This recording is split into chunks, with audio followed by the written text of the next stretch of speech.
Hi boys, what's up? Bob here. Welcome to a new video. Haven't done one of these in a little bit, but good to get back into the swing of things. So, what I have before you is a little character you might remember by the name of Lars Alexanderson. Now, he's important for this channel because Lars in Tekken does have an appearance in Storm 2, so I'm mostly dedicating this video towards people who watched that old breakdown of mine for Storm 2. Since then, Lars is kind of my favorite character in Tekken overall. Plus, I'm do play Tekken competitively, and I wanted to showcase some things about him in this game that are noteworthy, especially. So, if you don't know, so when Tekken 8 dropped, I actually wasn't initially playing Lars. I actually was initially playing Lily, Jin, well, mostly Jin. I switched to Lily for a bit. Then I picked up Jun, and I took her to the highest rank I've ever gotten, which is my ruler. And then I was like, you know what? Then there was this mod you see for the player 2 Lars over here that turns him into Raiden from Metal Gear Rising. And once that came out, I was like, yeah, okay, this has made a return from 7, so I'll just go ahead and pick up Lars again. And without really thinking about it, and learning the new tools he has, I got Lars to Mighty Ruler, which is my same rank for Jun right now. Given enough time, I could probably push him to light blue ranks, and if you know anything about the Tekken ranking system, you'll know that that's not too shabby. Like, I think I'm like halfway up the leaderboard / like a little above halfway. So I'm not doing too badly with them, really. And I wanted to convey the thoughts I've been having with them in this video because in the original Storm 2 breakdown for Lars, I didn't really go into, I illustrated the moves that he was doing in Storm 2, but I didn't really go too much into detail about him as a character. So historically, Lars has always been like kind of a one-trick pony. He's had insanely good mids, like with good old Orbital. He's had this for a while, and he's always been good at churning out really good damage and wall carry. In Tekken 6, he was like top 10, roughly top 15. He wasn't what I would consider to be insanely busted. He had obvious flaws, like this can be jabbed out. This is like this is basically like a Shoryuken, but it's like minus a trillion block pretty much. He was always a little bit of a one-trick pony, but Tag 2, he got insanely more powerful because of the tag system. But then in Tekken 7, something interesting happened. He lost a lot of his identity because suddenly the game is a lot scrappier up close. The movement was generally nerfed going from Tekken Tag 2 to 7. And some things happened to Lars. This lost tracking. This wasn't as nearly long range anymore. What else did he lose? What else? He lost down forward 2 from standing. Eventually came back to him in a form of a full crouch move, but he lost a lot of his utility. So most of his character was literally just, if you aren't landing orbital, you're not doing much, because this also became negative on hit. I think this was already -3 in Tekken 6 as well, but his singular power low being negative frames on hit really sucks. Eventually later on in Tekken 7's lifespan, he did get a lot of new tweaks. Like this move came back to him, which was pivotal. It really was. This became plus for one patch, but then eventually it became +8, but had huge pushback. It was really weird. I don't know what they were doing. Honest to God, I don't know if Harada or the Tekken development team knew what they want to do with Lars for Tekken 7. So ultimately, he started at like bottom 5 easy, like really bottom 5. But he became like kind of upper, like low mid tier-ish character. I think he became okay, but not anything amazing. This game completely, okay, I won't say completely, it did rehash him a significant capacity. So it's such a capacity that,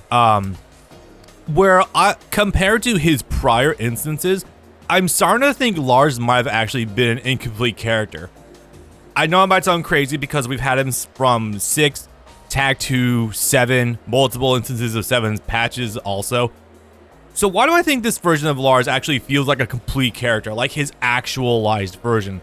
So they took Lars into a different direction that I thought they were going to, where once he was focused solely on like linear strong mids, like down 4-1, orbital, the Shoryuken, 4-4-1+2, sometimes he can sprinkle in 4-4-2.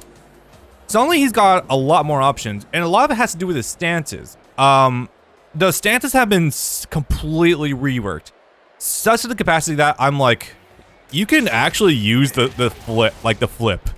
This flip was completely useless except for like gimmicky round enders.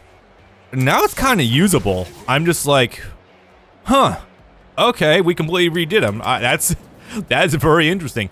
So again, if you're here because of my Naruto content, I thank you very much for sticking around with me. I'm going to be posting VODs over to the secondary channel. Link will be down in the description below if you want to go check it out. If you don't know much about Tekken, bear with me, and I will try to keep things as simple as I possibly can. If you do know your Tekken stuff, you probably know where this is going. And it all starts with this move, basically. Right, so let's take things from the top, shall we? What has Lars always been missing? So he's always stuck to his strong mids, huge combo damage.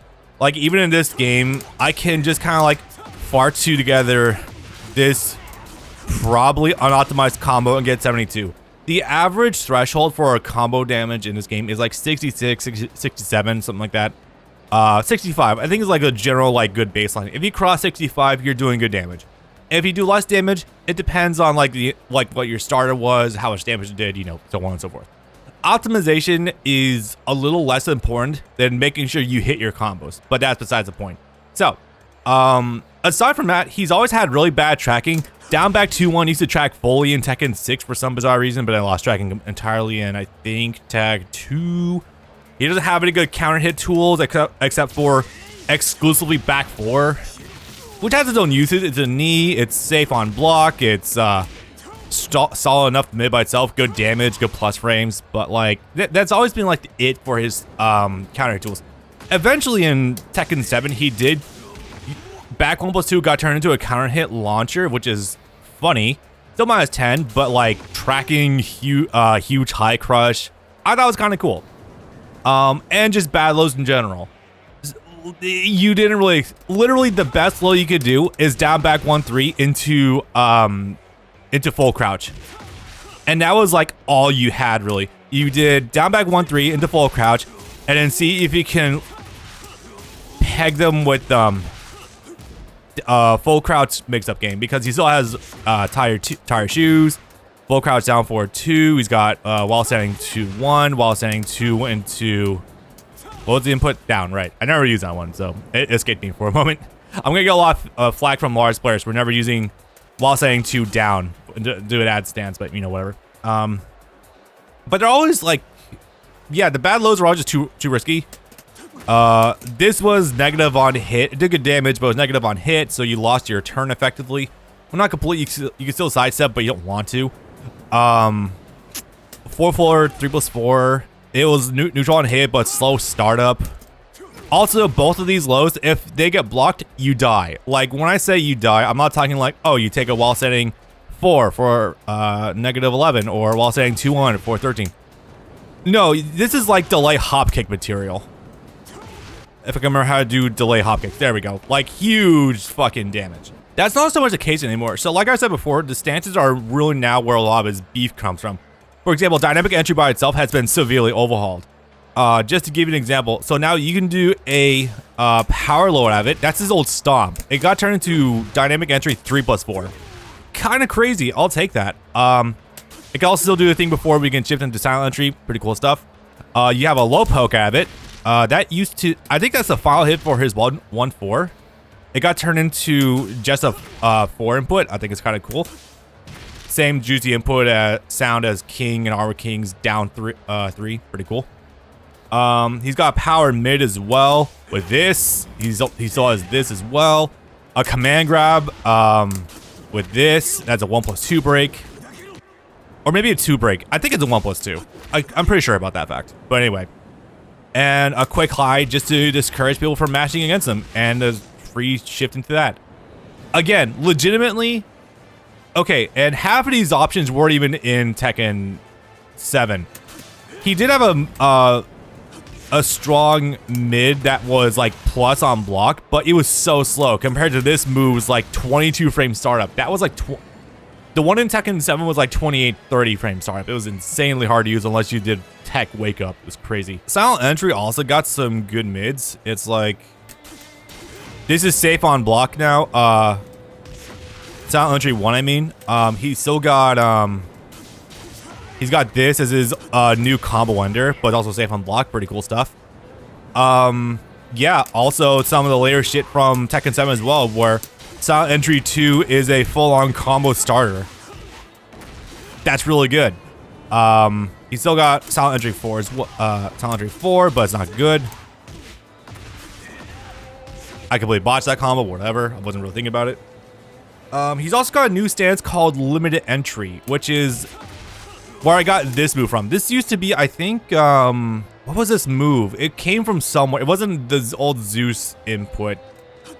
I forget exactly where this weird uppercut comes from, but he's got a new stance now called Limited Entry, where essentially he could do either a low or a mid. This could be done a number of different ways. I think while standing 3, you can do that. Oh yeah, also you can do this is like a strong mid, but it's like 20 frame startup and only in 0 on block.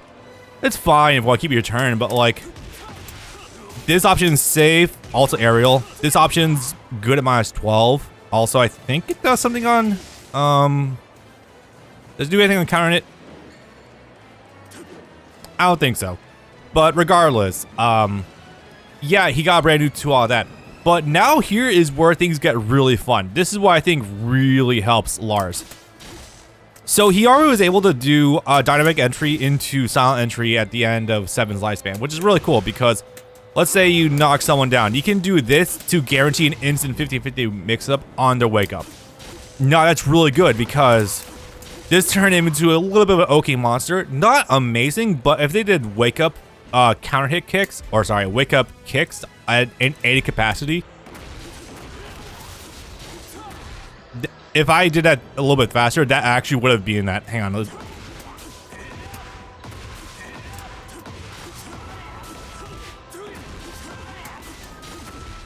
If I do an ender that gives me a little bit more recovery time, or I'm able to recover a little bit faster, this will be counter hit moves on wake up and full on launch them. And also I can just kind of freely mix up with Silent Entry 3 for launches. Just so on and so forth. Also, being in full crouch +6 on hit, you can do some shit. Like, you know, tie your shoes, you can do crouch cancel up for 1+2, you can do a wake up mid. If you want to pressure them, just so on and so forth. Really good stuff. But my last point about that is these stances can now transition back and forth between each other. I think this alone is like the single biggest improvement for Lars, and I think actually what allows him to be an actual character now.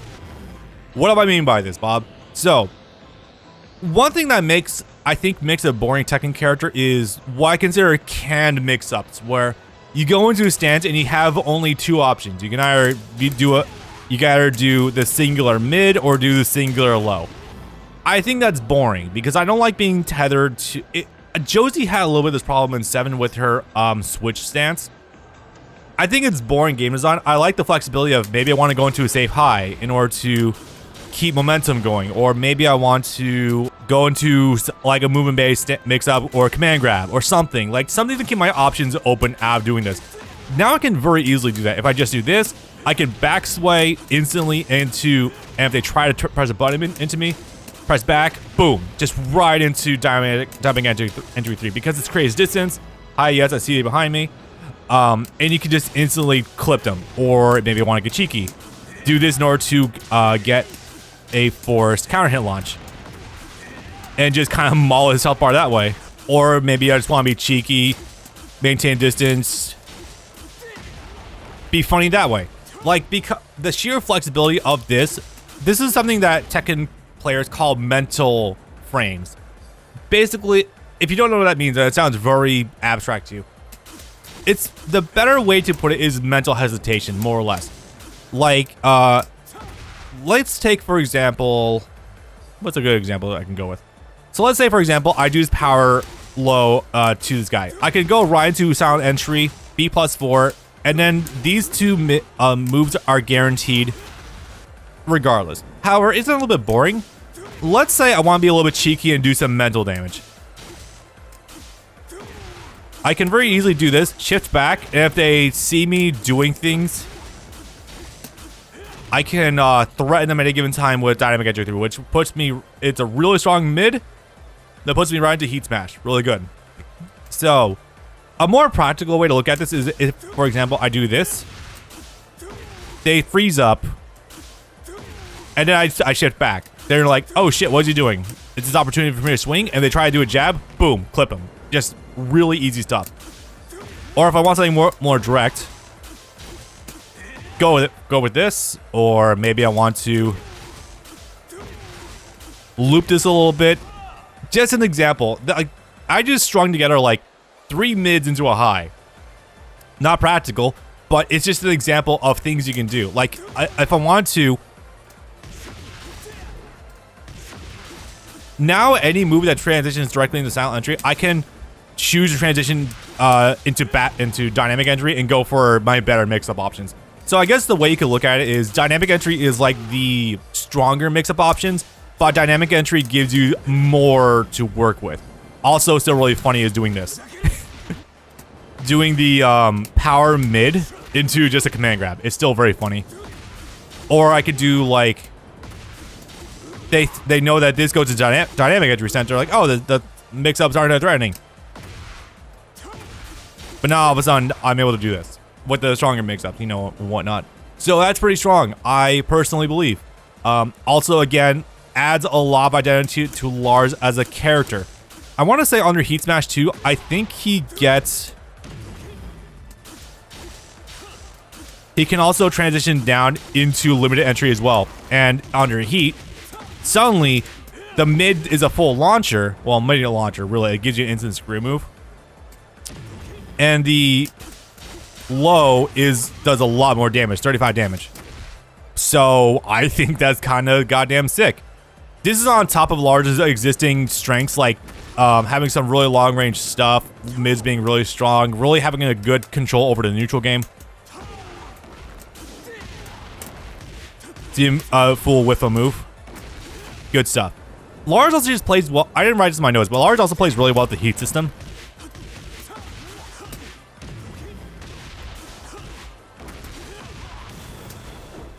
What was my shoulder press move? There it is.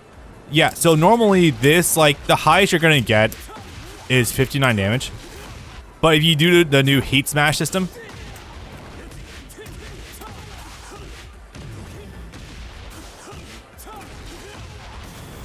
boom, 73 all of a sudden. So if that was going to... 59 damage to 73 is the difference that can be an actual kill for some characters. So that's really goddamn sick, personally. So yeah, he just plays really well with the new system. And I'm not done with my notes just yet. So also, instant while running moves are a lot easier to do now. If you don't know what I mean, instant while running is the ability to press forward enough times to instantly put you into a running state. This used to be really restricted back in Tekken 7 and backwards because with so little room to move, you had to hammer through the forward, in order, because pressing it once is a single walk forward, pressing it twice is a single dash forward, so you can do like 4-4-2 and whatnot. Doing that will give you your wall running moves. The wall running moves are a different breed unto themselves, like slash kick. Like you can do slash kick like point blank, and that's really good because it's like incredibly strong. Yeah. What makes it really strong for Lars is he's one of those characters gifted with a command grab out of while running, and that is while running. What was it? Nope. What was the move? No, it's while running 2+4. That's it. This is really particularly good for Lars because he has, what was it? I think it is a 1+2 break and a 2 break. Now this is particularly good because having 2 different style command breaks is really strong for a character because that makes it so your opponent either has to guess which it is, they react to it, or they are forced to duck. Otherwise, they have to just kind of like eat it, you know. Really good. Let me go find what the commands are so I don't sound like a complete moron. Not like I don't do that enough anyway. Throw escape 1+2 for that. And what 2 break? Cannot throw escape. Oh yeah, this is one that's airborne. Also a good combo ender. Go figure. Oh, for 1+2, 2 break, 2. Okay, so it's also a 2 break. I thought it was just a 2 break. That was actually 1+2. Weird. Anyway, details. But yeah, having easier access to this is really good for any Lars players. It's had the unfortunate drawback of making Dragunov even better because instant while running too. We take what we can get though, folks. Right, there's also new moves that makes Lars absolutely insane. There was a recent balance patch, particularly in 8, that made this move a little bit insanely powerful because it used to be the case that you could rage art your way through the follow-up options. You can't do that anymore. And it's a little bit weird because rage art is like something you should have to be forced to gamble with. I don't know why that was removed. But yeah, this move is insanely stupid. Let me show you how. I'm not gonna lie. When I said I got to Mighty Ruler earlier, which is like Star of Purple ranks, which is sort of like the good ranks, or you're good at red ranks, but like purple ranks I think is where you start pushing towards like the advanced ranks pretty much. I think the sort of like advanced play is like blue and whatever Tekken Lord's considered. This is a particularly strong ass thing because look at the range. This range, I mean, obviously, if you're coming from like any anime fighter, this might not seem like that much. The odds of this clipping someone are extremely high. Also, it's airborne, so it'll go over lows. And, you know, crouching low jabs. It's +5, so they have to take... Let me do some math for you. So, +5. The follow-up move is 12 frames. This follow-up move is 17 frames. So whatever they do, they basically have to respect whatever moves I'm going to be doing because 2 of my options cannot be interrupted or challenged by the 10 frame jabs in this game. So really goddamn strong, Jesus. Yeah, it used to be the case that you could armor your way through that. You can't do it anymore. Good for that armor doesn't beat it anymore, but I think Rage Art should have been still immune to it, but you know, side details. Anyway, yeah, this is fucking stupid. Also, homing. Are you noticing the blue spark trail at the end of this move? Kind of strong. Just a little bit strong. Yeah, this move can kind of carry you a little bit if you know to look for it. It's really good. Also, one important thing about this move too, it is a heat engager. Now, if you're not familiar with Tekken 8's current systems, I don't blame you. It's a little weird sometimes, but heat basically is like a new system that's put into place where your character is powered up, and upon activation you are put into like, yeah, look at that, +17 right there, +17. You cannot do shit. You have to just sit there and take the mix, which is really strong. If I do say so myself, that is kind of good. But yeah, because of this move's prevalence, I personally feel like so many moves suddenly become uninterruptible that could be interrupted, but also this move crushes early, I think. Yeah, this is a little bit insane. Also, yeah, Lars under this move, under this can do an armored startup that guarantees a silent entry mix. Kind of decent stuff. Right, one other cool thing I forgot to mention, so I was talking about this move earlier. This used to leave you at minus frames. I think it used to be -4, but then they became +4, they became +8, but had so much pushback, it doesn't even matter, etc., etc. Now, there's something else you can do. Interesting. 27 damage versus this one's 32. This is forward, forward, 4-2. What you're also noticing about it probably is the fact that it instantly puts you into silent entry, dynamic entry, which is really good. And out of this, what have we learned so far? Oh, there's like 4 lows in a row, or sorry, 3 lows in a row. That just took him to like almost half health. Yeah, it's kind of good. So suddenly, all of a sudden, Lars' lows aren't looking very bad at all, honestly. So yeah, this low allows him to do a little bit of a canned mix-up, but you can still choose to not do it. You can also kind of cancel the full crouch with it to do those moves, but it takes a little bit to do. It's a little bit weird. You can also do this into command grab if you delay it a little bit.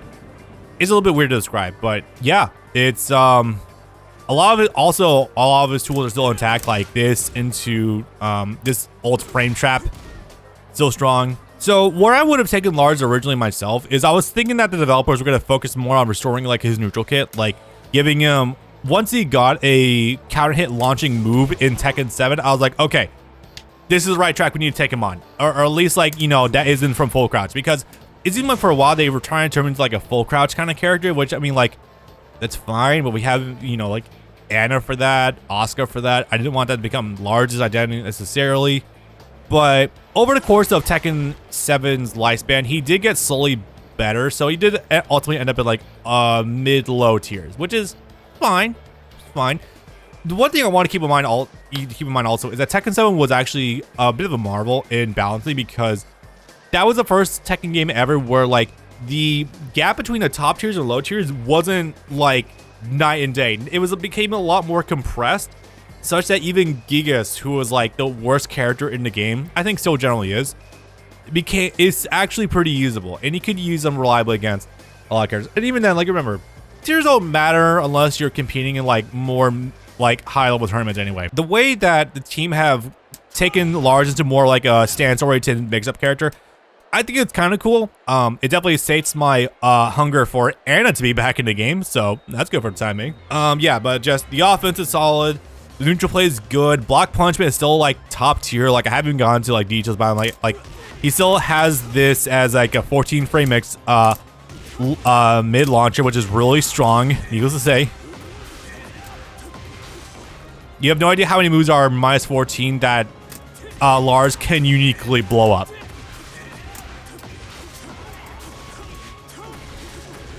God damn, I'm not even doing the optimized combo, by the way. I think that's like, I don't remember the damn input off the top of my head. Ugh. There's a whole other combo in there that I don't remember fully how to do offhand. But regardless, yeah, block punishment is still good. This is still 12 frames, knockdown, really good stuff. He's also got a 10 frame punishment into stance as well, so that's kind of cool. And this chance from additions also just make him feel expressive, not like a can 50-50. I still would rather have more fleshed out counter hit moves, like make it so Lars, if he wants to do his bigger mids or bigger lows, like the opponent has to sit there and respect them, otherwise they're gonna get clipped by this for huge damage. This is still present. Only minus 12. I did not know that. That's really good actually, because this is still, it's not a knockdown anymore, it's a heat engager. Although, if you're under heat, suddenly becomes a launcher. If you don't know how it works, if you're under heat,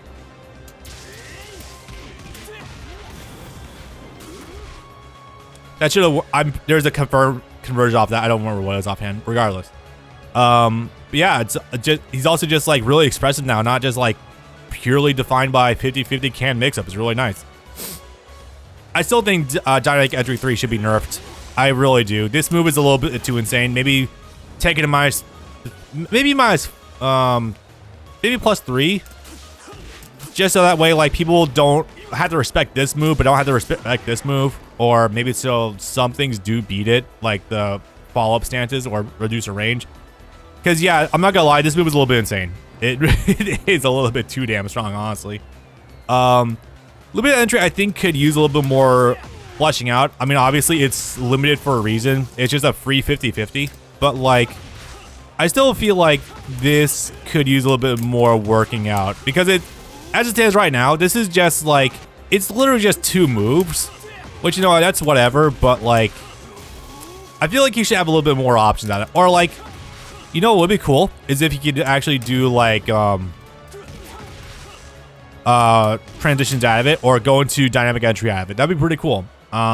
Yeah. But all that being said, though, his poking is still kind of weak. Down 4-1 is still your best poke generally. Down back 2-1 is still there. Minus on block, or minus on block. Sorry, it did get a little bit better, kind of. Down back 1-3 is still there, but you die if it's blocked. Down back 2, yeah, I already talked about down back 2-1. The jabs also don't have any extension anymore. One thing I thought really did make Lars fun and unique was the 2-1 strings he had in 7, which was he could either do 2-1, which is a high mid, that's like -5 on block, I think. But what made it strong especially was that you could do 2 extensions out of it. Dude, a mid that was -10, -12, but gave it a counter hit launch, or a 4 that was a knockdown high that was safe on block. This is still cool, don't get me wrong. Especially since no one, like, remembers to jab, like, challenges on, like, anyone who tries to jab challenges is gonna lose to this especially, but I don't know. I feel like personally, I do miss those strings. Maybe 1-2 should have like a new third extension or something. Yeah, like I was saying before, ironically, because of these adjustments to him to focus more on stance transitions and mix-ups out of him, I feel like he's actually becoming more like another one of my former mains, Anna, which is cool, but I mean, I don't know. I'd rather have the option with her to just run up a whole crouch in some dude's face rather than Lars, where it's like, yeah, you can do it, but like that doesn't feel like the identity of the character. Lars' identity to me feels like creating range to whiff punch with orbital or big pushback moves with like fringe setups, like with 441+2, which is no longer unsafe. Pretty cool. That's just my personal opinion. I wish Lars had a little bit more oomph put into some other avenues. But that being said, it doesn't really matter too much right now. Lars on a lot of people's tier list right now is like top 15, which I feel weird about because I love this character and while I do like seeing him excel, I would rather see him excel in ways that don't annoy everyone because of this godforsaken move. He's fun. It's still really fun blowing dudes up with Lars, especially. Holy crap. Have you seen this combo damage? Not that one. Not that one either. God damn it. I can't hit. I can't hit all 4 phase ones right now. I also can't do a move right now. Jesus.